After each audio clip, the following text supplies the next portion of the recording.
It was a cold, gray morning when I first felt like I couldn't go on. Not because anything in particular had happened, but because I simply couldn't imagine another day of feeling empty, lost, and disconnected from everything that once mattered. You might know the feeling, or maybe you don't. Maybe you've heard people talk about depression, but you've never really understood what it's like. The way it feels like your mind is a fog that you can't escape, no matter how hard you try. The way it weighs you down so much that even getting out of bed feels like climbing a mountain. It's a struggle that no one can see, but it's there, slowly eating away at your will, your energy, your hope. But what if I told you that there is a way out? That the pain doesn't have to be forever? That you can not only survive but thrive? Today, I'm going to share a story with you.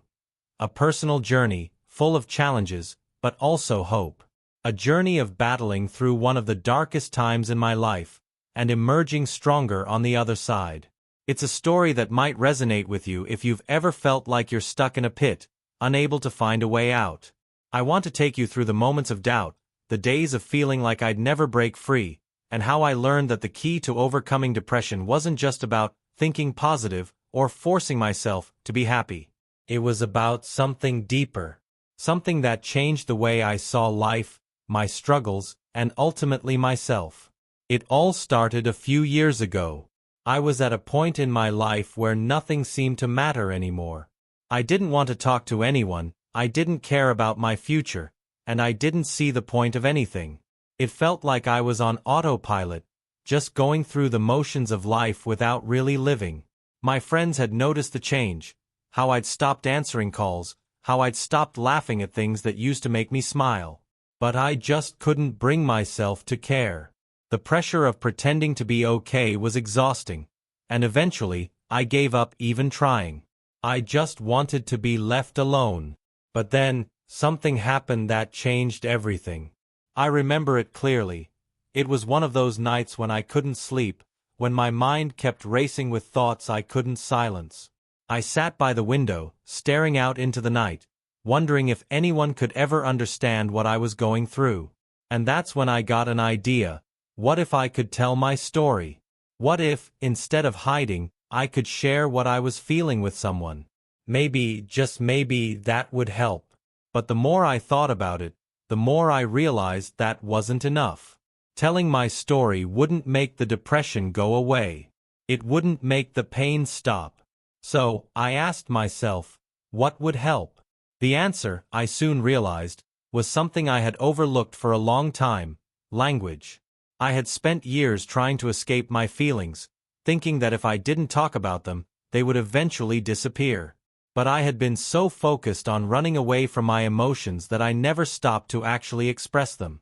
That night, as I sat alone, I realized something that changed the entire course of my journey. I knew that in order to heal, I needed to start communicating more authentically, not just with others but with myself. I had to give voice to my pain, my struggles, and my fears.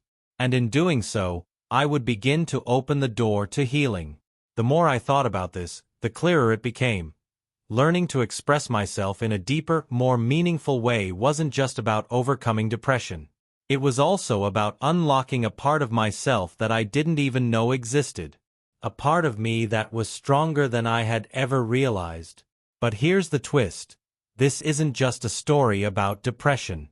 It's also a story about something that many of us struggle with, often without realizing it: our relationship with language and communication. If you've ever felt like you don't quite know how to express what's on your mind, if you've ever found it difficult to articulate your thoughts clearly or confidently, you're not alone. So many of us feel this way, and it's not just a barrier to personal growth, it's a barrier to healing. For me, unlocking that part of my language, finding the right words to express what I was feeling, became one of the most powerful tools in my journey to recovery. But how do you even start? How do you break free from the grip of depression, from the silence that surrounds your emotions? How do you use language not just to express yourself, but to transform your mind and your life? And what does it mean to heal, not just from depression, but from the fear of truly facing your emotions and being vulnerable? These are the questions I wrestled with during my darkest moments. And what I discovered might surprise you. The journey didn't happen overnight. It wasn't as simple as waking up one day and deciding to change. It required patience, persistence, and a willingness to look inward, even when it was the last thing I wanted to do. But it all started with a shift. A small, yet powerful shift in my perspective on language, communication, and healing. This is just the beginning of the story, and I promise you, the journey gets even more powerful as we dive deeper. But for now, I'll leave you with this. No matter how deep the darkness, there is always a way out. And sometimes, that way out comes from within. Not just from finding the right support, but from finding the right words to express who you truly are. Stay with me as we explore how you can not only overcome depression, but also find a new sense of empowerment and confidence in your own voice. The next part of the story might just change the way you think about healing and growth forever. But first, I want you to ask yourself one question. What would happen if you stopped hiding from your emotions and started using language as a tool for transformation? I couldn't sleep that night, not for the first time, but something about that night felt different. Maybe it was the stillness in the air, or the way the world seemed to be holding its breath, waiting. Or maybe it was because, for the first time in what felt like forever, I actually had a thought that made sense to me. I had been fighting for so long, against myself, against the constant weight pressing down on me, against the world outside that seemed to carry on while I stood still. But that night, something shifted. I wasn't sure what it was at first, but the thought of using language as a way to heal, to connect with myself, felt like the first real step forward I had taken in months. But let's rewind a bit. How did I get here? To this point of feeling like language could be the key to unlocking the prison I had built for myself? It wasn't something that happened overnight, and it certainly wasn't something that I had planned. When I look back now, I can see the signs of my own mental health struggles earlier than I would have liked to admit. But at the time, I didn't recognize them as warning signs. I just thought I was going through a rough patch. It started slowly, almost imperceptibly. The energy I once had seemed to drain from me little by little, day by day. The enthusiasm I felt for my job, my friendships, my hobbies. It was like it all slipped away without me even noticing. I didn't have the words to describe it. I just knew something wasn't right. I kept pushing through, pretending it was just a phase, telling myself, I'm just tired. I'll bounce back. I always do. But the truth was, I didn't bounce back. Weeks turned into months, and my mood kept getting heavier. It wasn't just the lack of motivation, either. It was the constant inner dialogue, the harsh, critical voice in my head that kept telling me I wasn't good enough, that I wasn't worth anyone's time, that I didn't belong anywhere. The worst part? I believed it. Every word. I had always been someone who valued connection, whether with friends, family, or even strangers. But depression has a way of isolating you, making you believe that everyone else is better off without you. I stopped reaching out to people. I stopped answering messages. I even stopped showing up to social events I had once enjoyed. It wasn't because I didn't care. It was because I couldn't bring myself to pretend anymore.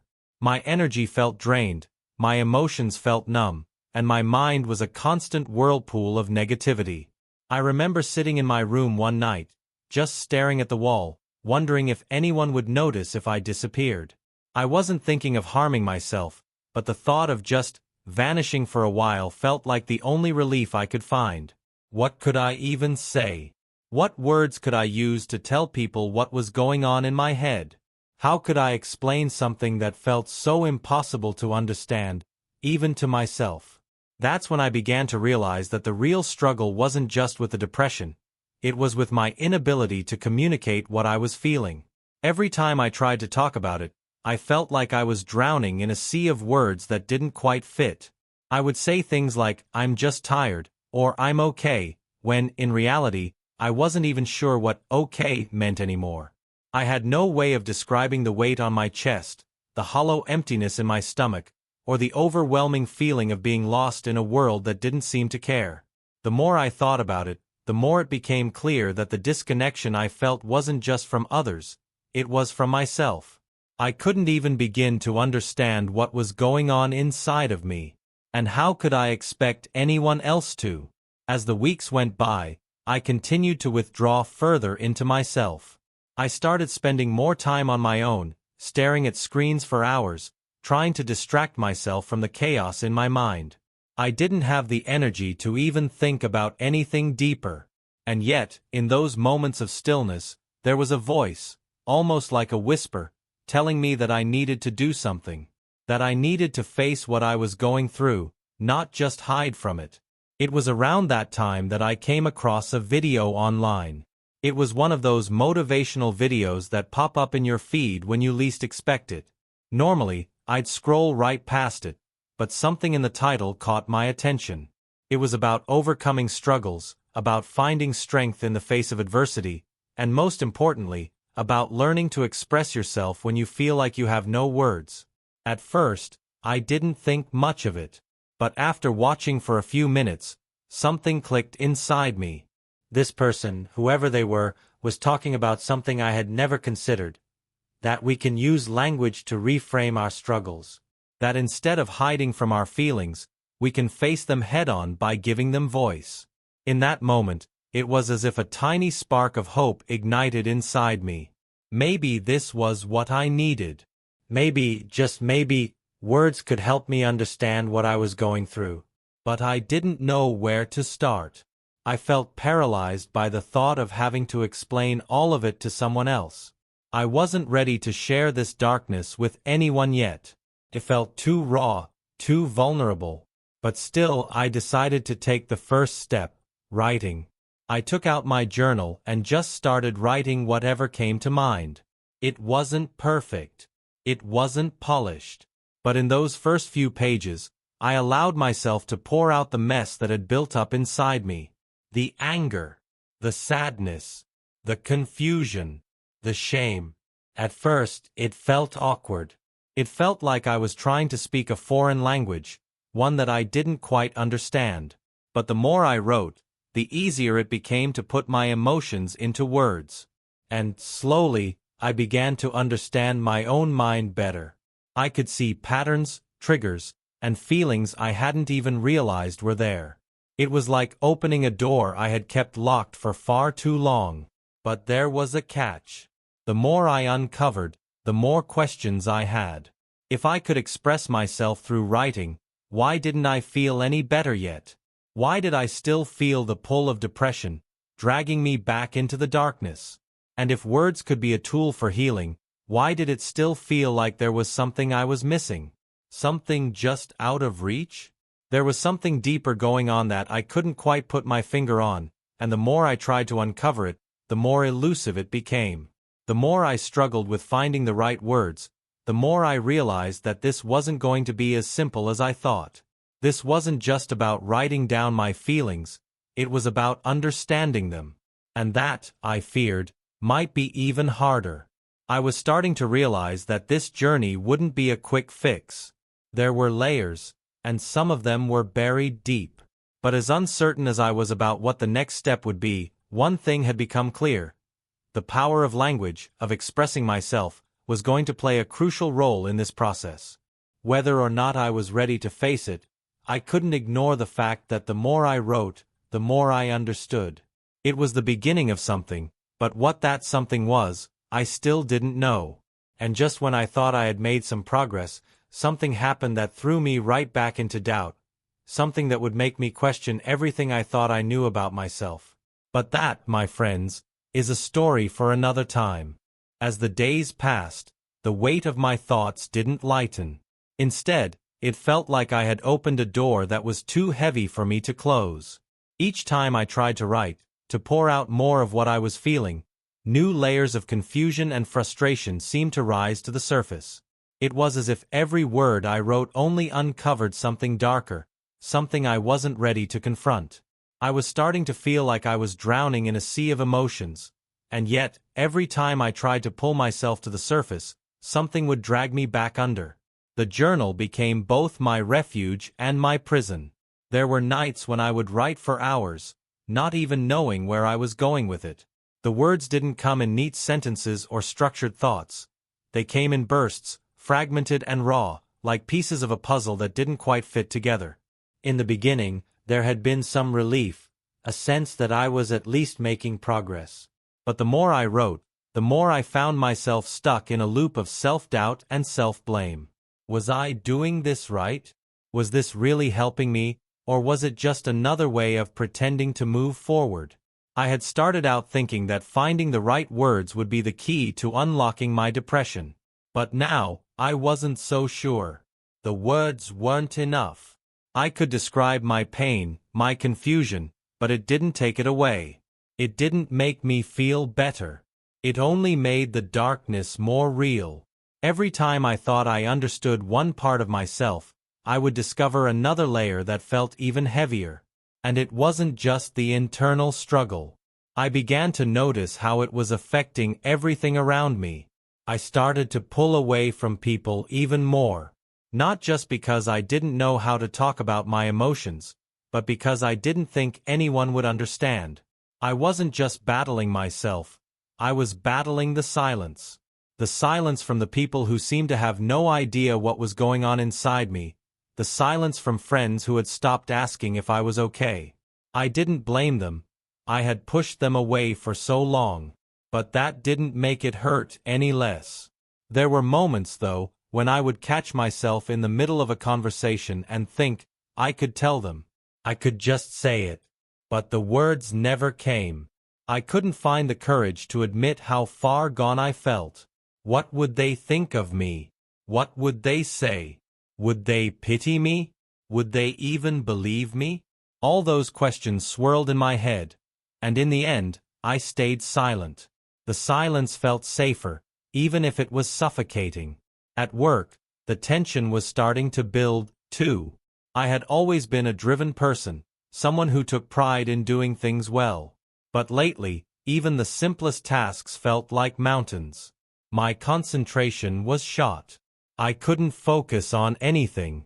And every email, every meeting, every phone call felt like it was dragging me deeper into a pit I couldn't climb out of. I began to wonder if everyone else could see it too. See how little energy I had left, see how much I was struggling to keep up the facade. But no one said anything. And that made it worse. The silence was deafening, a reminder that I was more alone than I'd ever been. It wasn't until a chance encounter that I began to understand how deep the hole I had fallen into really was. It was an ordinary day, one that felt like a repeat of all the others. I was sitting in a cafe, sipping on my coffee, just trying to keep myself together when I ran into Laura. Laura was an old friend from college, someone I hadn't seen in years. She was always the lively one, the one who seemed to have everything together. We used to talk for hours about our dreams and ambitions, about how we'd change the world. But as the years went by, we'd lost touch. Seeing her again was like a punch in the stomach. She was still the same vibrant, confident person I remembered, and it made me realize just how much I had changed. She sat down across from me with a bright smile, oblivious to the storm brewing in my head. "Hey! Wow, it's been so long," she said, her voice full of warmth. "How've you been?" I froze. How was I? How could I even begin to explain what I was going through? The question felt like an invitation, but I wasn't ready to answer it. Not truthfully, anyway. "I'm good," I replied, forcing a smile. "Just busy, you know?" She nodded, but I could see the flicker of concern in her eyes. Laura had always been perceptive, and I couldn't help but wonder if she could sense that something was off. But I pushed the thought away, burying it under another forced smile. I didn't want to talk about it. But as we continued to chat, something strange started to happen. The more we talked about the old days, the more I felt like I was losing grip on the person I used to be. Laura spoke with excitement about her career, her travels, her life, and I felt like I was watching someone else's story. I wasn't there anymore. I wasn't the person she remembered. And I couldn't help but feel jealous of the person she had become, the one who seemed so sure of herself, so full of purpose. Somewhere during the conversation, I realized that I was no longer part of the world I had once been so connected to. I was a ghost, drifting between the past and the present, trying to keep up appearances, pretending that everything was fine when I knew it wasn't. But the scariest part was this. I didn't know how to get back. I didn't know who I was anymore. That's when it hit me. This wasn't just about depression. This was about identity. I had lost myself somewhere along the way, somewhere between the constant pressure to be perfect and the relentless demands of the world around me. I had been so focused on surviving each day, on keeping up with the expectations placed on me, that I had forgotten who I was without all of that. I had forgotten how to be, not for anyone else, but for myself. But here's the catch. How do you rediscover yourself when you've been lost for so long? How do you find a way out of the maze of doubt, guilt, and confusion? Every step forward felt like 2 steps back. I had tried everything I thought would help. Writing, self-reflection, even getting back in touch with people. But nothing seemed to give me the answers I was looking for. And as I sat there with Laura, smiling and nodding, I felt an overwhelming sense of disconnection. Not just from her, but from myself. And in that moment, I realized something terrifying. I might never find my way back. What if the person I had been before was gone forever? What if I wasn't just going through a rough patch? What if this was who I was now? I didn't have the answers, and I couldn't bring myself to ask for help. But one thing was certain. I couldn't keep pretending. The tension was building inside me, and the walls were closing in. I was reaching the edge of something, but I couldn't tell what. The days after meeting Laura were a blur. There was a quiet, nagging voice in the back of my mind, one that had been whispering for weeks but now seemed to scream, "You're running out of time." It wasn't just the depression anymore, though. It wasn't just about surviving another day or trying to keep the darkness at bay. It was about everything that had slipped through my fingers, the parts of me that had been lost along the way, the parts one didn't know how to get back. I could feel myself unraveling, slowly but surely. The emptiness I had been carrying for so long was no longer something I could ignore. It wasn't just an absence anymore, it was a presence in itself, a weight that pressed on my chest, making it harder and harder to breathe. And the more I tried to push it down, the more it seemed to expand. I would wake up every morning with that same feeling of dread, that same knot in my stomach. It was becoming harder to get through the day, harder to pretend like I had everything under control. The cracks in my facade were growing wider, and I couldn't fix them fast enough. It was on a particularly difficult day, when I felt like I couldn't even stand up straight, that I received a message from someone I hadn't heard from in a long time. My older brother Mark. He had always been the one to look out for me, the one who seemed to sense when something was wrong even before I knew it myself. We'd always had this unspoken bond, one that had helped me through some of the toughest moments of my life. But over the years, even that connection had started to fray. I had pushed him away like I had pushed everyone else. And now, here he was, reaching out again. "Hey, I haven't heard from you in a while. Just wanted to check in. Let me know if you want to talk." It was a simple message, but it hit me like a tidal wave. In that moment, something inside me snapped.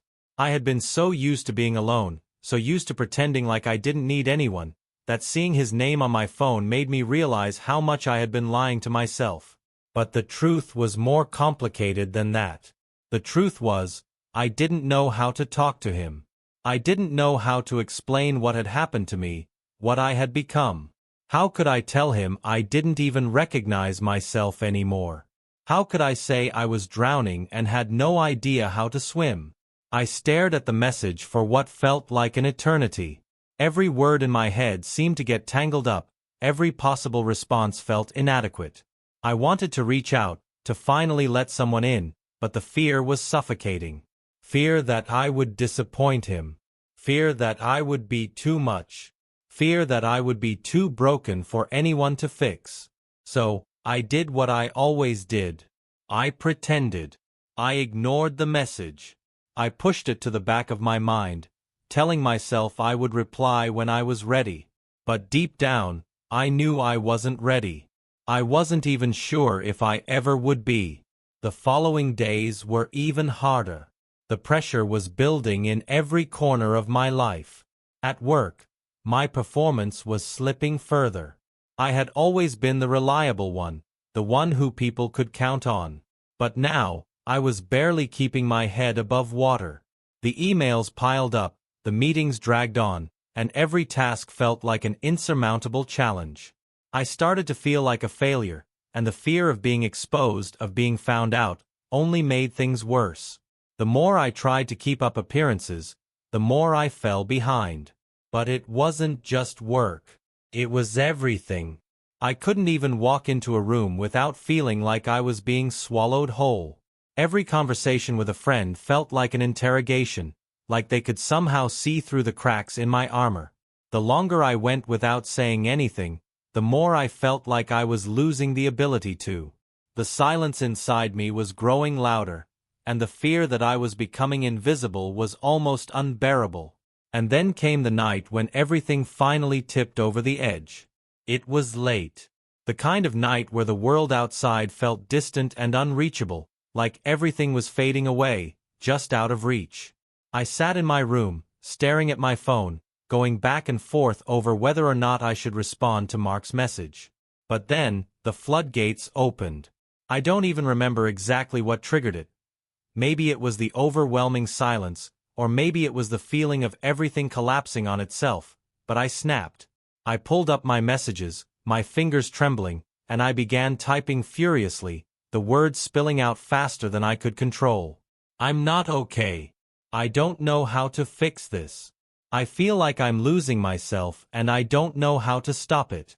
I don't know what's wrong, and I don't know how to make it stop. I'm afraid of everything. Of being too much. Of not being enough. Of losing everything I thought I was.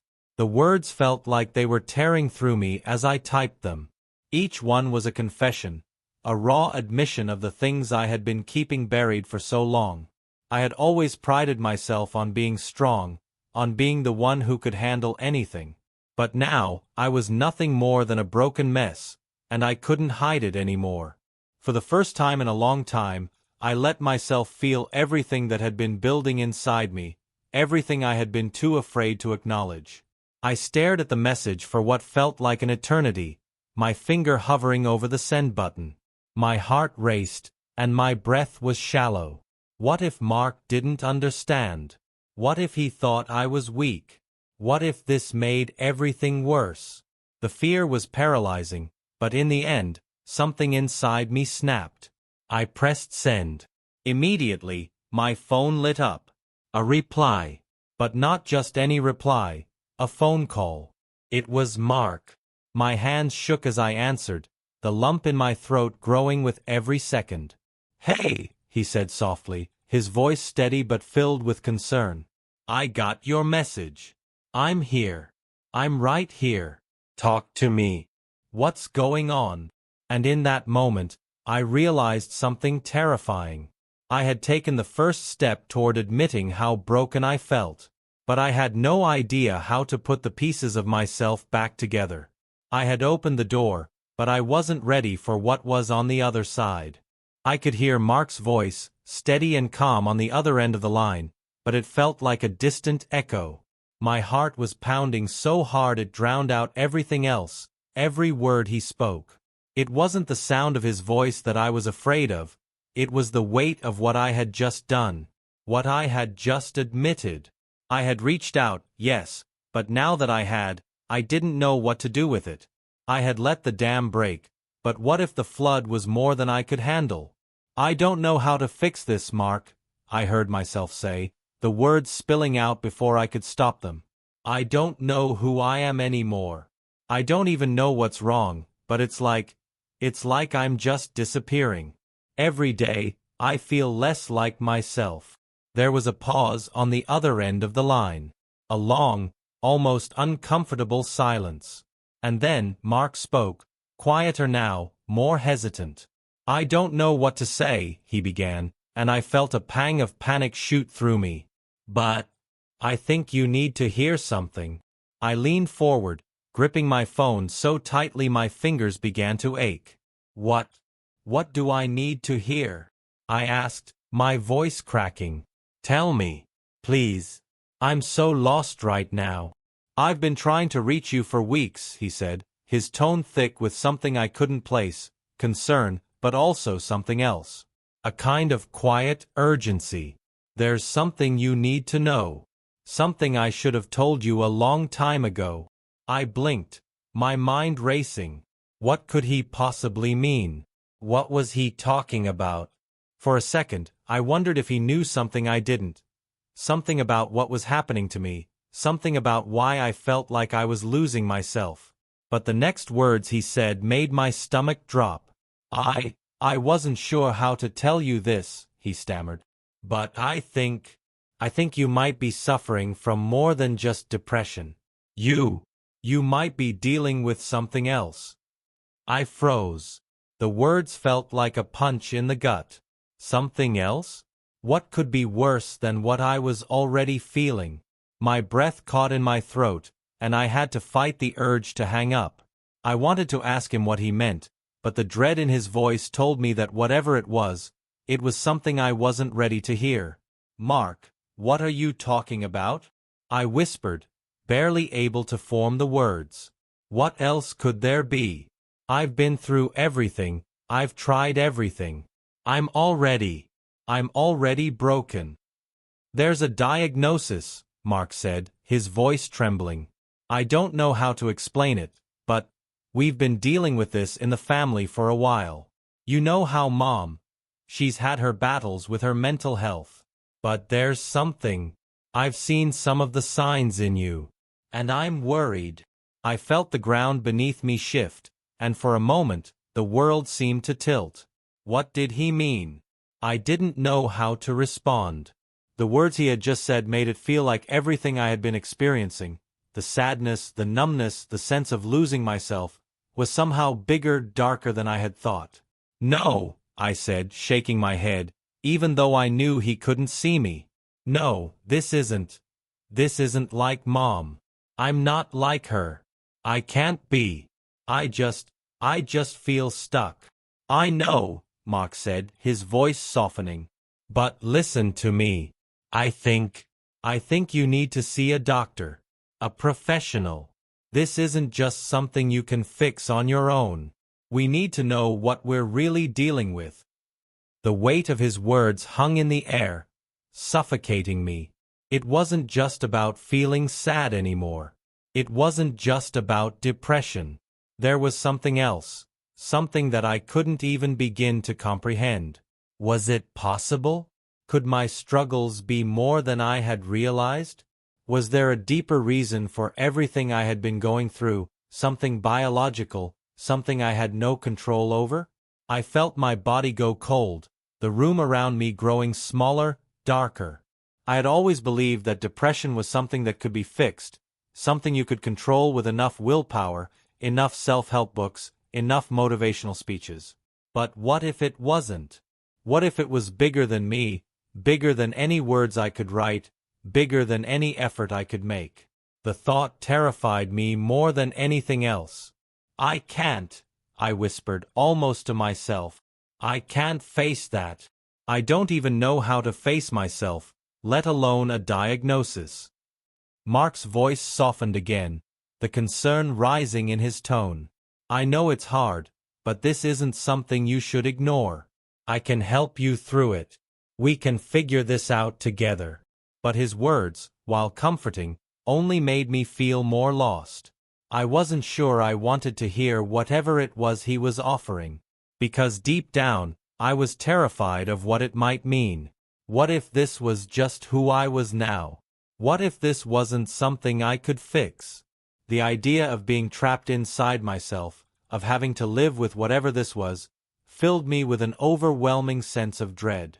The conversation shifted after that, the usual back and forth between siblings trying to reassure each other, but my mind couldn't focus. I kept returning to what he had said. You might be dealing with something else. I couldn't stop the spiral in my head. What did he know that I didn't? How much of my life, my pain, was something I couldn't control. How much of me was broken in ways I couldn't even begin to understand.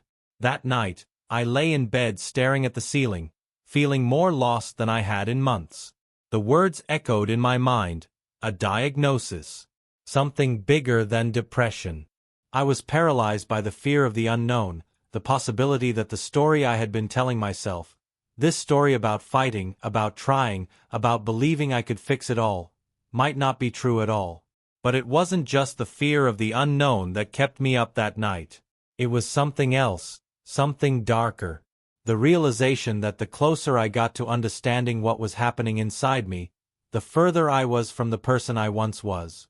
That realization made the silence feel even more suffocating, and in that moment, the question I had been avoiding for so long resurfaced, stronger than ever. Who was I, really? And I wasn't sure I was ready to find out. The days that followed were a blur, the kind of days where time doesn't seem to matter because every second feels the same. Heavy, suffocating, and full of questions I couldn't answer. I kept thinking about what Mark had said. A diagnosis. Something bigger than depression. The idea that my struggles might not be something I could just push through or fight against filled me with dread.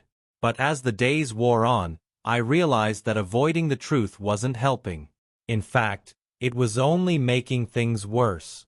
The silence I had been drowning in was louder than ever, and it was clear I couldn't keep pretending anymore. Finally, after what felt like an eternity of going back and forth in my head, I made the decision. I called Mark. I'm ready, I said, my voice barely a whisper. I'll see a doctor. But I'm scared. You don't have to be scared, he said immediately, his tone reassuring. I'll be with you, every step of the way. That night, I went online, did some research, found a therapist who specialized in exactly what I needed. It was a strange feeling, to take the first step after months of pretending everything was fine, but there was also a sense of relief. It wasn't a solution. It wasn't the end of my pain, but it was a beginning. And for the first time in so long, I felt like I had a little bit of control. The therapy sessions were nothing like what I expected. There were moments when I wanted to break down and leave, to run away from the uncomfortable truths that were surfacing. I had to face the things I had spent years burying. But the more I opened up, the more I began to understand why I had been feeling so lost. Depression, I learned, wasn't just a mental state.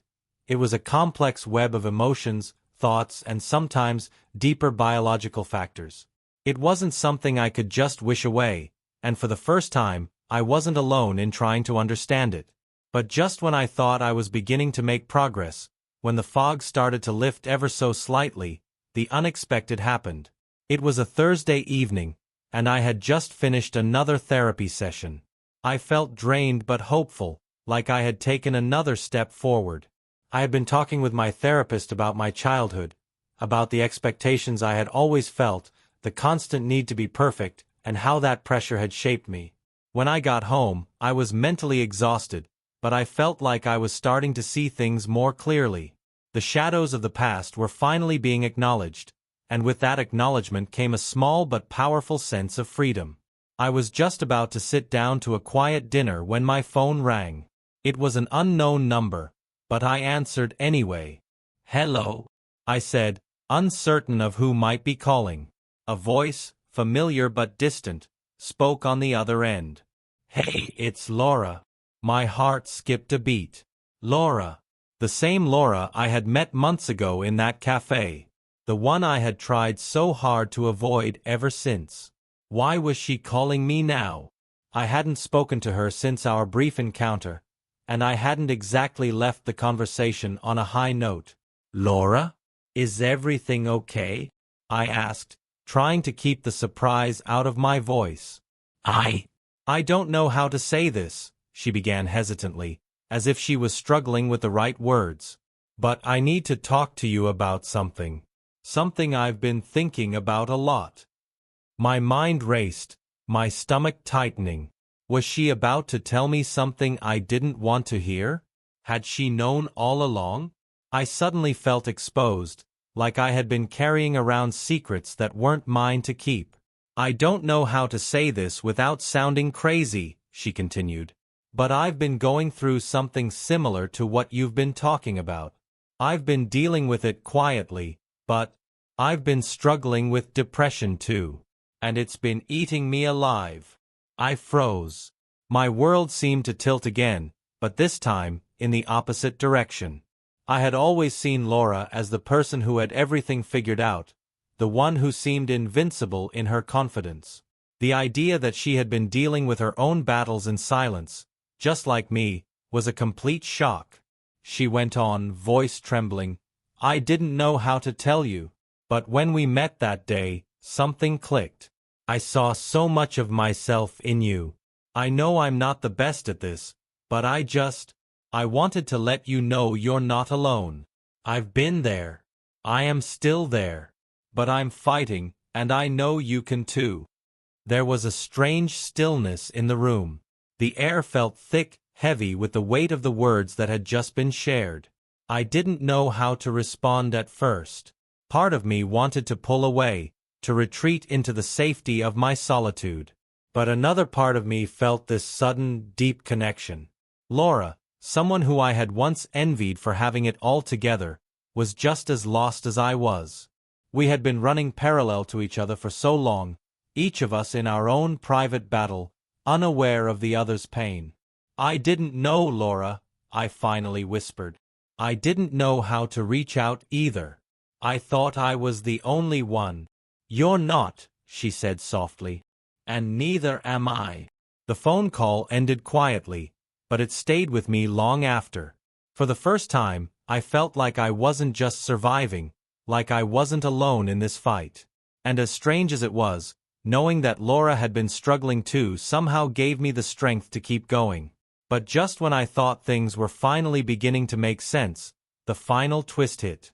It wasn't a phone call or a revelation from a friend. It wasn't an external source at all. It was a letter that had been waiting for me for days, sitting at the bottom of a stack of bills. When I opened it, I almost dropped it in disbelief.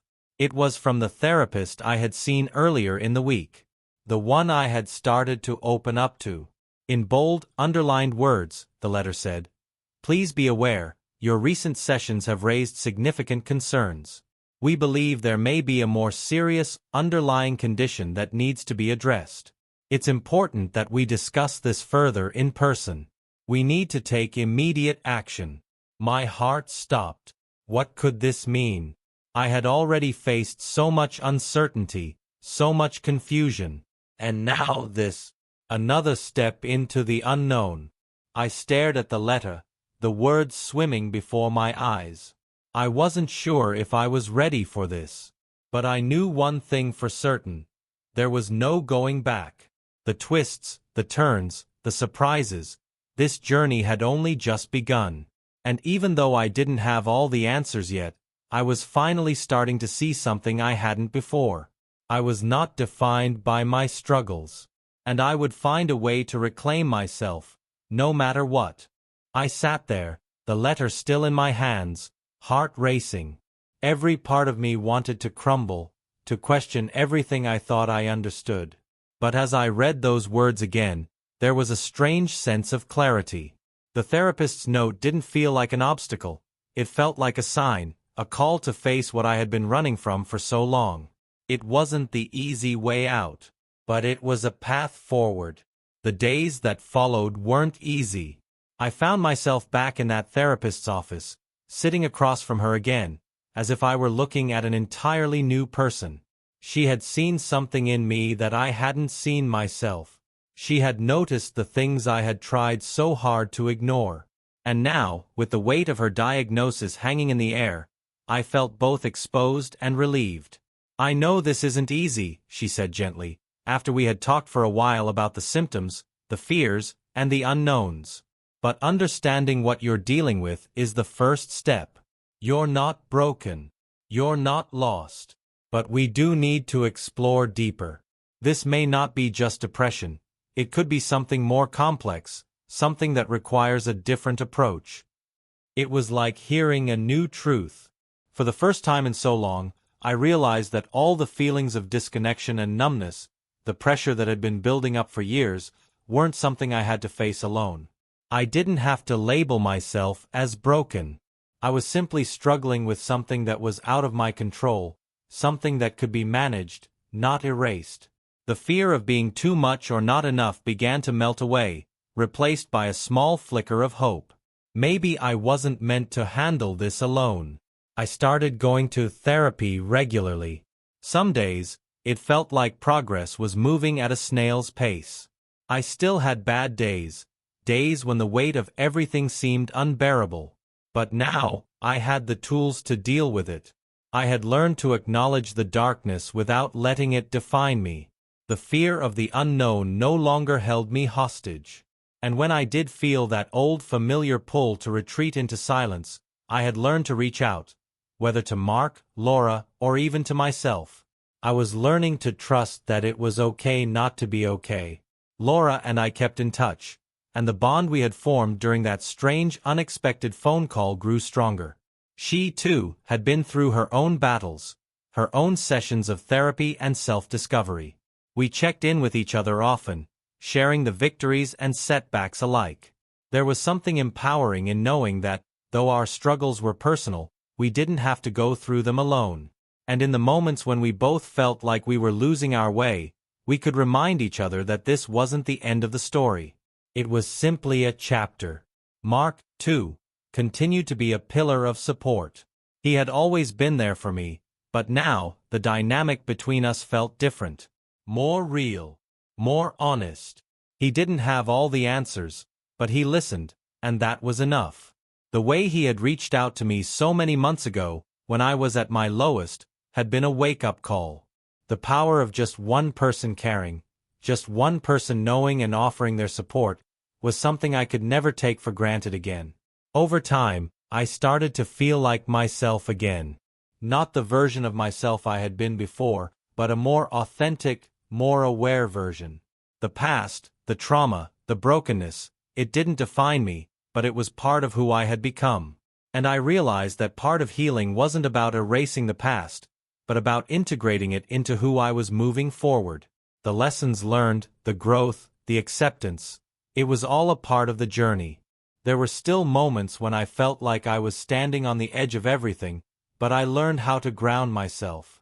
I learned how to breathe through the moments of fear, through the moments when I felt the weight of my emotions crashing over me. And though there were still days that felt impossible, there were more days now that felt like a gift. It was during one of those better days that I found myself sitting down with a notebook, writing down the thoughts I had kept inside for so long. I had been writing for hours when the words started to flow, words I hadn't expected to find. Every day is a step forward, I wrote. Even when it feels like I'm standing still, I am moving forward. I am healing, I am learning, and most importantly, I am not alone. It wasn't a grand revelation, but it was real. It was my truth. And as I looked back at the page, I realized that I had finally stopped running from myself. I had faced my fears, I had started to understand my pain, and I was giving myself permission to heal at my own pace. The unexpected twist of that letter, the surprise of Laura's phone call, and the weight of Mark's constant support had all brought me to this point. They had helped me understand that I wasn't defined by the darkness in my life. I wasn't defined by my fears or failures. I was simply someone in the process of becoming. And for the first time in a long time, I had faith that the journey wasn't over. It was just beginning.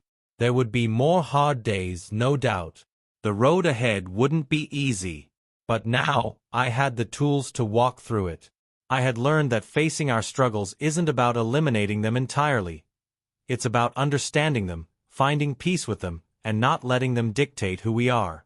And so, I took another step forward, ready to meet whatever came next. Because now, I knew I was stronger than I had ever realized. And the most important lesson I had learned? It's okay to not have all the answers.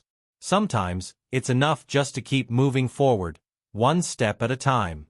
As the sun set outside, I closed my notebook with a quiet sense of peace, knowing that while I hadn't solved everything, I had learned one undeniable truth. Healing is possible. And sometimes, the hardest part is simply deciding to take the first step.